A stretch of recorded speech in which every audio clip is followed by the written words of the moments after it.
தமிழகம் எங்கும் கிளைகள் கொண்ட Annamalai institute of hotel management and hospital management படிப்பில் சேர்வதற்கான அட்மிஷன் நடைபெறுகிறது.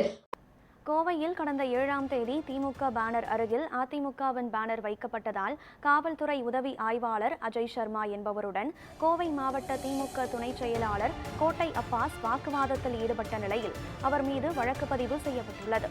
இதுகுறித்த கூடுதல் விவரங்களை செய்தியாளர் பிரசாந்த் வழங்க கேட்கலாம். வணக்கம் பிரசாந்த், இந்த வழக்கினுடைய பின்னணி என்ன? அதிமுகவினர் மற்றும் திமுகவினரிடையே இந்த பேனர் குறித்த சர்ச்சை எப்போது, எங்கு தொடங்கியது?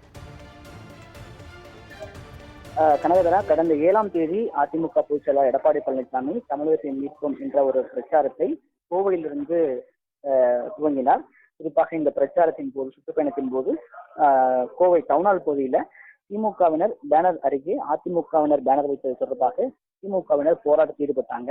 அப்பொழுது அந்த பகுதிக்குரிய புறம் காவல்துறை உதவி ஆய்வாளர் அஜய் சர்மா என்பதுடன் அந்த கோவை மாவட்ட திமுக துணை செயலாளர் கோட்டை வந்து வாக்குவாதத்தில் ஈடுபட்டது மட்டுமல்லாமல் சட்டையை கழட்டி விடுவேன் என மிரட்டல் விடுத்திருந்தார். இந்த உதவியாளர்களுக்கு மிரட்டல் விடுக்கும் காட்சிகள் சமூக வலைதளங்களில் வைரலாகி பரவியது.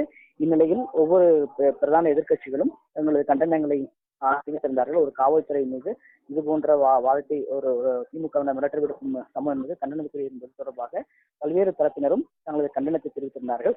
அதன் அடிப்படையில் திமுக மாவட்ட துணை செயலாளர் இருக்கக்கூடிய கோட்டை அப்பாஸ் மீது அரசு ஊழியர்களை பணி செய்ய விடாமல் தடுத்தல், சட்டவிரோதமாக கூடுதல், கொலை மிரட்டல் உட்பட 4 பிரிவில் உப்படம் போலீசார் வழக்கு பதிவு செய்திருக்க சம்பவம் என்பது பரபரப்பை ஏற்படுத்தியிருக்கிறது. கனகதரா, விவரங்களை வழங்கியமைக்கு நன்றி பிரசாந்த்.